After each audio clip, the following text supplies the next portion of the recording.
Olá, queridos irmãos, sejam todos muito bem-vindos a mais uma palestra da Seara de Jesus, esse nosso encontro semanal para recarregarmos as nossas energias e refletirmos um pouco mais nos ensinamentos do Cristo, tão importantes para a nossa evolução espiritual.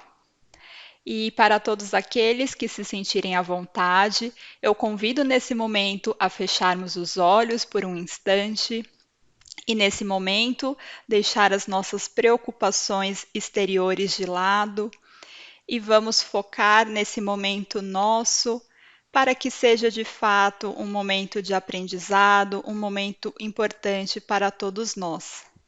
Que assim seja, graças a Deus. Bom, queridos irmãos, continuando então os nossos estudos, o nosso estudo do livro Nós, psicografado por Chico Xavier, Mensagens de Emmanuel.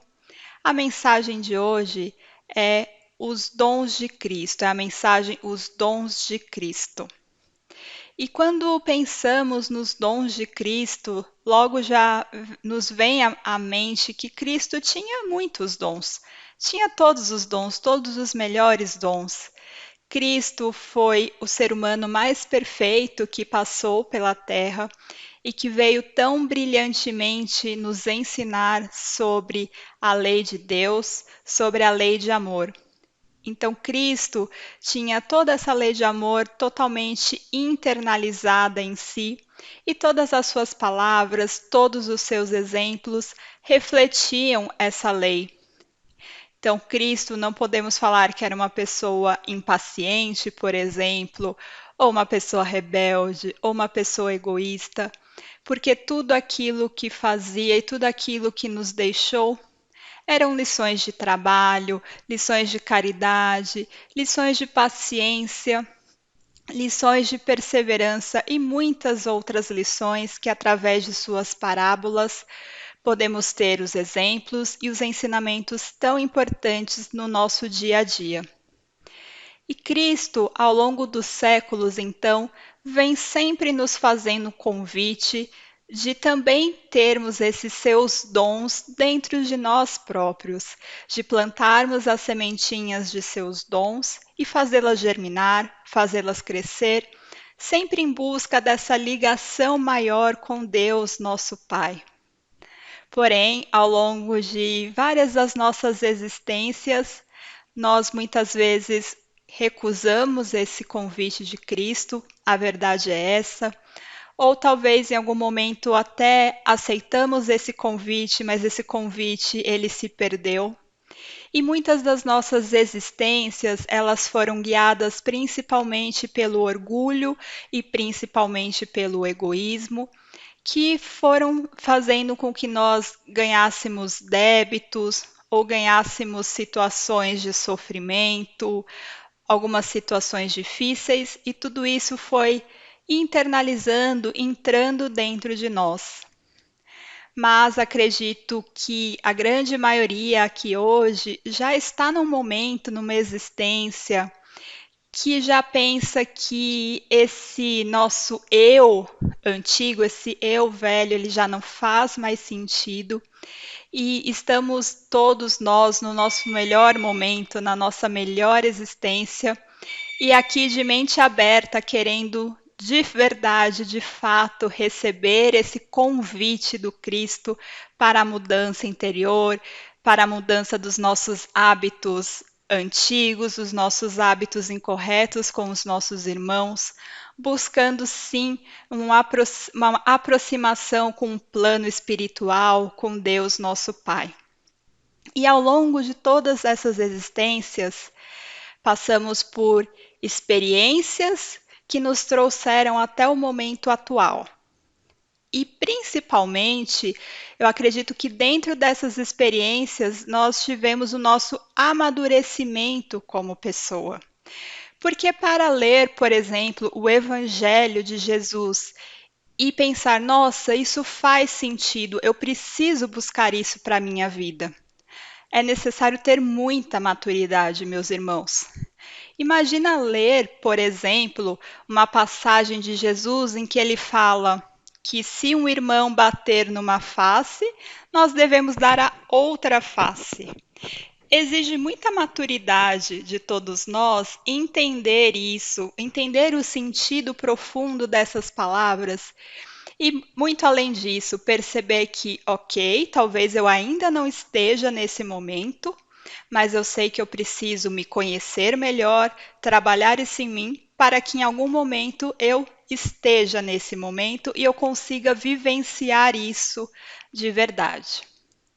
Além das nossas experiências, também tem um fato que vale mencionar aqui, que são os nossos sofrimentos. Então, todos nós sofremos em existências passadas, nas existências atuais, e o sofrimento que nós já ouvimos falar, que é para o nosso aprendizado, que é para o nosso crescimento, que é para atingirmos patamares melhores. E aqui eu não falo daquele sofrimento da criança, que é o sofrimento do rebelde, o sofrimento da pessoa que reclama, mas não, aquele sofrimento que realmente nos fez entender a lição, que nós aceitamos com resignação e realmente tiramos algum proveito disso.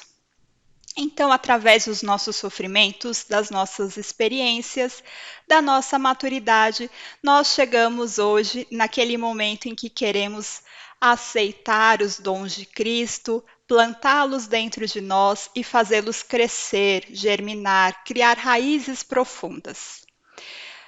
E aí, nesse momento, então, nós começamos a estudar um pouco. Não que nós já não tivéssemos contato com o Evangelho em outras experiências ou até mesmo na vida atual, talvez numa religião, talvez através de um amigo que tenha nos trazido a mensagem, mas nós realmente vemos o Evangelho e tentamos colocá-lo um pouco em prática, entender um pouco melhor. Então, nós estudamos as lições e assim começam as primeiras dificuldades, porque nós estamos dispostos a mudar. E a primeira coisa que acontece, por exemplo, um parente bem difícil, um parente que não temos tanta afinidade, vem e joga logo um grande desaforo na nossa cara. E aí nós pensamos, meu Deus, e agora? Eu não posso revidar, eu não posso falar mal, eu não posso começar uma briga. Vem até aquela sensação interior de querer ter o impulso de revidar, mas conseguimos ficar plenos. Nem sempre, mas vamos supor que a gente consiga passar pela provação de forma mais em paz, mais segura. E isso nos dá uma sensação muito boa, uma sensação de que estamos sim perseguindo o objetivo e estamos vencendo. Ou então estamos no trânsito e uma pessoa corta na nossa frente, o nosso primeiro impulso é colocar a mão na buzina. Colocar a mão na buzina e vem todos aqueles pensamentos de nossa, mas que absurdo, nossa, como que essa pessoa pode ser tão folgada, como que ela pode passar na minha frente? Mas já melhoramos um pouco porque não buzinamos. Claro que conforme nós vamos melhorando, entendendo, tendo empatia pelo próximo, talvez comecemos a pensar assim: poxa, talvez essa pessoa esteja atrasada, talvez esteja com alguém no carro, precisa chegar ao médico, alguma coisa assim. Mas tudo isso, como nós podemos observar, são passos, são etapas, e o importante mesmo é a perseverança, a, a atitude positiva de sempre continuar e não desistir no meio desse processo. E uma forma de realmente nos ajudar a que essas sementes elas cresçam mais rápido e que elas ganhem raízes mais profundas, que esses dons sejam mais rapidamente internalizados dentro de nós, é através do trabalho, meus irmãos, o trabalho. Nós não temos como fugir disso. E aí aqui falamos do trabalho físico, mesmo que nos dá o pão de cada dia e que já nos coloca em contato com outras pessoas, outras realidades, outras situações que vão nos ajudando a nos conhecer e vão nos ajudando a ter empatia com o próximo, a compreender o próximo, mas também aquele trabalho familiar. Então, os nossos familiares, eles são a nossa principal fonte do trabalho, que é onde vamos colocar em prática todos esses ensinamentos das parábolas do Cristo. Vamos falar de paciência, vamos falar de amor, vamos falar de compreensão, vamos falar daquela dedicação diária em sermos melhores para o próximo, em tratar o próximo da mesma forma como gostaríamos de ser tratado. Então, vamos ler o Evangelho, vamos ter o entendimento, vamos saber de onde viemos, para onde vamos, qual o sentido da vida. Mas só o trabalho vai fazer a parte prática, né? É como tirar a carta para dirigir, tirar uma habilitação. Nós fazemos aulas teóricas, sim, sobre as leis, sobre as placas de trânsito, uma teoria que é muito importante. Mas o vamos ver, de pegar no volante, fazer uma baliza, sair ali na ladeira, isso sim é que vai nos diferenciar e vai realmente dizer se aprendemos a dirigir ou se ainda precisamos de mais algumas aulas práticas. E a vida é assim mesmo, uma série de aulas práticas. O Haroldo Dutra Dias, ele até fala, né? Tem alguns trabalhos que são meio estranhos, assim, meio curiosos, parecem não fazer sentido. E aí ele se coloca como exemplo, porque ele fala assim: como que uma pessoa que é imperfeita ainda pode pegar um microfone e falar sobre Jesus? E aqui eu me coloco também nessa posição, né, todos nós que nos dispomos a vir aqui e fazer uma palestra, como que pode isso? Qual moral eu tenho para pegar um microfone e falar de Cristo para as outras pessoas? Mas o ponto é que isso é um trabalho. Quanto mais imperfeitos nós somos, mais esse trabalho faz sentido.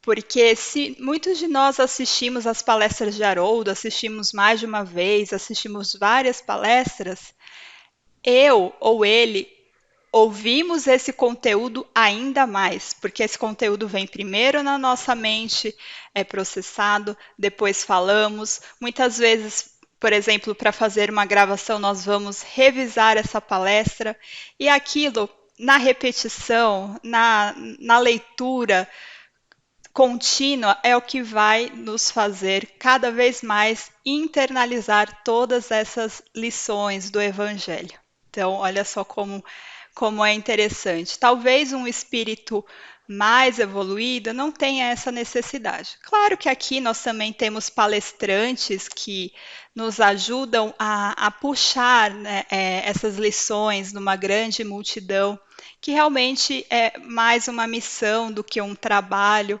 Mas vale assim o exemplo, né, essa leitura interessante desse fato. E vamos continuar trabalhando. Nem sempre vamos ser, como eu posso dizer, nem sempre vamos ser entendidos pelas pessoas mais próximas a nós, porque quanto mais tentamos perseverar nas lições do Evangelho, mais nós vamos nos afastando de antigos hábitos, de antigas atitudes, de antigas palavras, mais vamos evitando os conflitos, ou talvez ir em certos lugares. E talvez nós possamos nos sentir um pouco solitários, um pouco sozinhos nessa caminhada. Mas vale lembrar que o plano espiritual, ele nos auxilia o tempo todo, né? Nós todos temos irmãos que nos auxiliam, como se fossem anjos da guarda, que nos intuem, que estão ali torcendo por nós, que vão nos dar dicas de como seguir. Temos as psicografias, as psicofonias, por exemplo, que nos trazem histórias, ensinamentos, nos trazem palavras de ânimo. Então, nós não estamos sozinhos, por mais que em alguns momentos isso possa parecer realidade. E quando nós cairmos, quando nós ainda tivermos atitudes que não sejam tão condizentes com a lei de amor, não podemos nos deixar abalar. É como uma maratonista, por exemplo. Maratonistas, eles correm 42 quilômetros, mas muitas vezes não importa a velocidade, porque se eles vão muito rápido, correm muito rápido, existe um risco de não finalizar todo esse percurso. O importante é, talvez, em alguns momentos, ir mais devagar, mas não parar. E essa constância é o que faz nós irmos mais longe. É importante ter uma velocidade, sim, mas às vezes é mais importante nós irmos mais longe do que ir mais rápido e não atingir o objetivo final. Então, isso é muito importante para que nós não fiquemos desanimados aí de acordo com as situações diárias que podem vir a acontecer. E até que um dia, meus irmãos, com muita luta, muita batalha, muitos ensinamentos, muitas vivências, nós talvez possamos chegar a ser algum exemplo mais grandioso. E aqui eu trago o exemplo da irmã Dulce, uma história que o Divaldo Franco conta, que a irmã Dulce já estava adoentada e ela ficava em uma cadeira, já tinha um balão de oxigênio, mas mesmo assim continuava coordenando os trabalhos dos seus assistidos. E Divaldo chega e fala: Mas irmã, olha essa cadeirinha toda desconfortável, toda assim, antiga. Não, vamos fazer uma arrecadação e comprar uma cama hospitalar para a senhora, para que a senhora tenha mais conforto. E a irmã Dulce responde: Não, não faça isso, porque com essa cadeirinha eu já consegui várias camas hospitalares para os meus assistidos. Então, assim, as pessoas ficavam solidarizadas com a situação da irmã e arrecadavam, compravam as camas e ela repassava as camas para pessoas ainda mais necessitadas do que ela. Então, é um grau de entendimento, é um grau de desprendimento terrestre que ainda está um pouco distante da nossa realidade ou da realidade da maioria de nós. Mas um dia isso fará sentido, isso estará internalizado, os dons de Cristo estarão dentro de nós, crescidos, e isso será bem assim fácil na nossa realidade. Que um dia nós possamos, como Paulo de Tarso dizia, falar a mesma coisa, que não sou eu que vivo mais, mas Cristo que vive em mim. É uma frase assim muito marcante para que fique na reflexão de todos nós. Então, não sou eu mais que vivo, mas Cristo que vive em mim. E todos os seus exemplos, e toda a sua forma de tratar o próximo, sua forma de viver. Bom, queridos irmãos, essa é a mensagem da semana, os dons de Cristo. Espero que essa reflexão sirva de auxílio a todos nós para nos conhecermos melhor, para caminharmos cada vez mais e para finalmente aceitarmos de braços abertos e definitivamente esse convite de Jesus rumo ao mundo pleno, rumo a esse reino de Deus Pai, do qual ele tanto nos falou. Eu desejo uma ótima semana e até uma próxima oportunidade. Graças a Deus.